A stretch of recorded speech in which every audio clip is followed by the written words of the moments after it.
네, 안녕하십니까. 김희준입니다.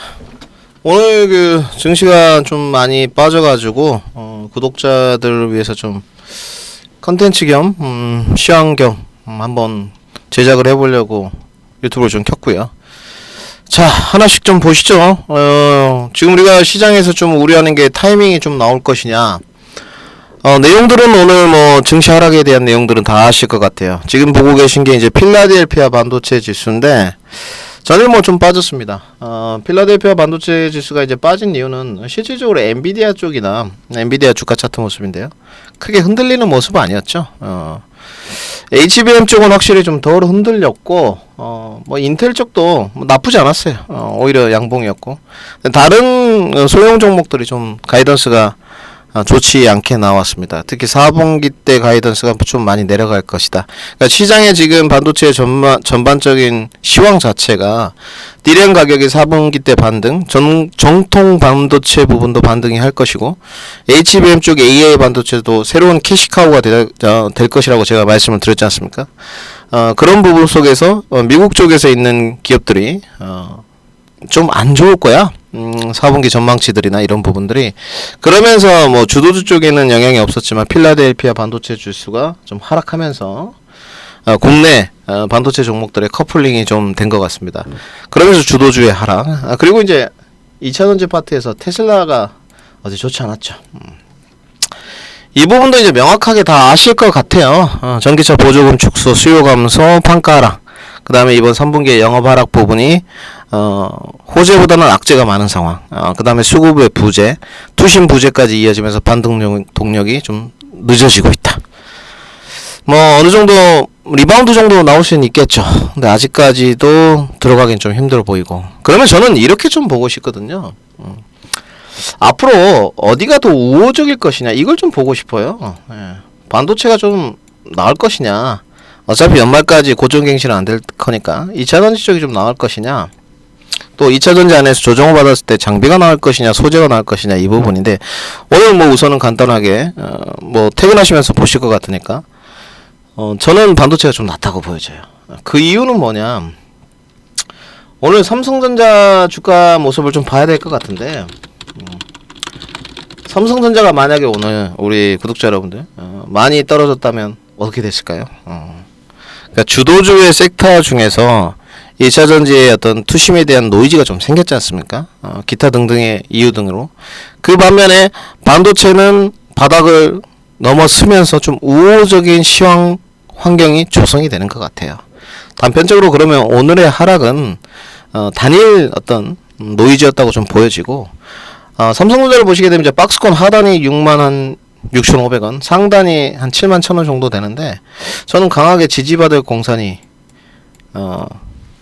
좀 크다고 보여져요. 지금 FOMC가 이제 내일부터 열립니다. 10월 31일부터 11월 1일까지 열리는데, 저는 여기서 FOMC가 오히려 반등 동력이 될 거라고 보여집니다. 저는 그렇게 일단 방향성을 정했고, 시장의 중추적인 궤를 보더라도 지금은 호재거리가 별로 없어요. 그러면 일단 불확실성 제거를 먼저 해야 되는 쪽인데, 중동 리스크는 저는 제거했습니다. 제 일요일날 유튜브 영상을 보시면 알 것 같고요. 거기에 이유들을 좀 올려놨습니다.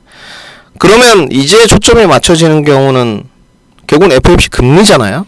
그러면 미국이 지금 금리를 봤을 때 9월 동결, 11월도 거의 뭐 98% 동결, 12월도 지금 74%로 패드워치에서 동결 가능성 우위를 점치고 있는 걸 보면, 결국은 금리의 연준의 어떤 기자회견 발표 내용들이 코멘트가 정말로 강한 매파적으로 가긴 힘들어 보인다.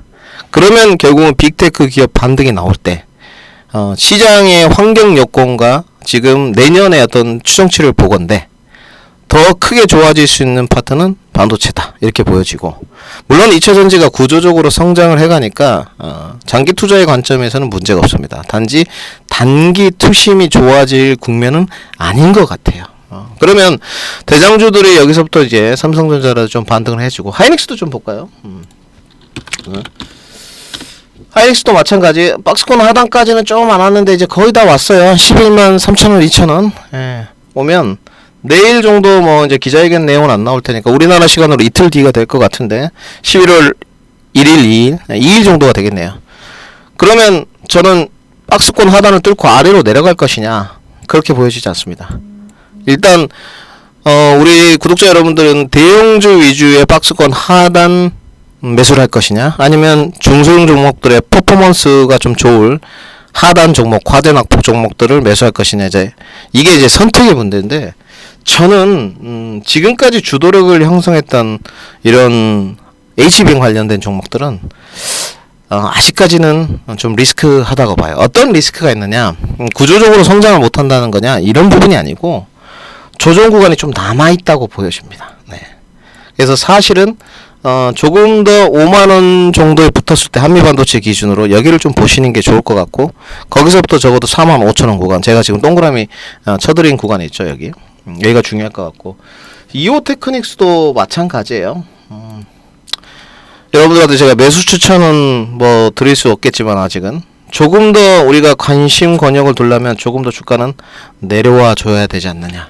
결국은 이제 이오테크닉스나 한미반도체나 마찬가지, 또 HPS도 마찬가지, 뭐 수율 개선 문제도 있고 HBM 관련 문제도 있고, 주도력을 형성했던 쪽이 여기인데, 여기에서 아주 급반등이 나오면서 고점 갱신은 어렵다고 보여집니다. 그러면 우리가 조금 더 다른 시선을 가질 필요는 있다고 봐요. 과대낙폭 쪽으로 갔던 종목들 좀 관심을 가져볼 필요가 있고, 대표적으로 좀 제가 요즘에 하나 관심을 보고 있는 건 동진세미캠입니다. 저는 동진세미캠을 매매를 해보거나 투자를 해본 적이 없는데, 지금은 가격 메리트 구간이 좀 생긴 쪽이 아닌가 싶어요. 상당히 가이던스도 좀 우호적이고요. 그리고 뭐 여러분들 잘 아시겠지만 지금 주가 모습이 많이 조정을 좀 받았습니다. 44,000원부터 내려왔기 때문에.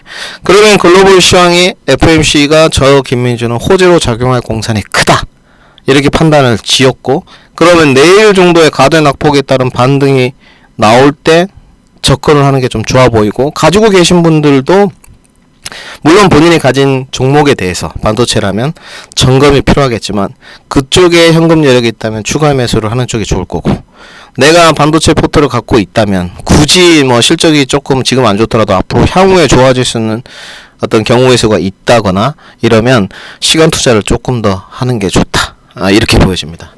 아마 이 이제 컨텐츠를 좀 짧게 올렸으니까 뭐 쉬는 시간이나 퇴근 시간에 보실 텐데, 지금 환경 요소를 좀 봐야 돼요. 그러니까 내년에 어느 섹터가 조금 더 우호적일 거냐라는 걸 생각해 보면, 현재 시점에서는 반도체가 좀 더 우호적이고, 2차 전지에 관해서는 악재가 좀 제거되면서 호재성 이슈가 조금 더 확인돼야 된다. 즉 각국에서 전기차 보조금을 준다든지, 판가 하락 부분이 멈춘다든지, 원자재 리튬 가격이 좀 올라온다든지, 그러면서 수급 유입되면서 가는 게 좋을 것 같고, 반도체 파트들은 이제 내려왔는데 바로 지금 진입이 좀 가능한 시점이냐, 저는 그렇게 보여집니다. 네. 왜냐하면 거의 지금 세계 증권사들, 어제 미국 시장의 몇몇 종목들에 관해서는 언급을 했지만, 일단 종합반도체 쪽에서 D램 가격이 상승할 것이고, HBM에서는 굳건하게 흔들리지 않는 수요 이야기가 계속 나오고 있어요. 그리고 요즘 뭐 뉴스플로 이렇네요. 혼수품으로 GPU를 해가야 된다. GPU가 수요가 아주 급증하고 있습니다. 그래서 여러분들 이 콘텐츠를 좀 보시면서 뭐 저 도와주실 것 같습니다. 좋아요, 구독, 알람 부탁드리고, 제가 매주 목요일하고 일요일날 실시간 라이브 합니다. 많이들 오셔가지고 좋은 정보 자료 가져가셨으면 좋겠습니다. 반도체 우리 산업의 기틀이 됐던 섹터고 분명히 반등 나온다. 확신을 가지고 주목해보자. 이렇게 정리하겠습니다.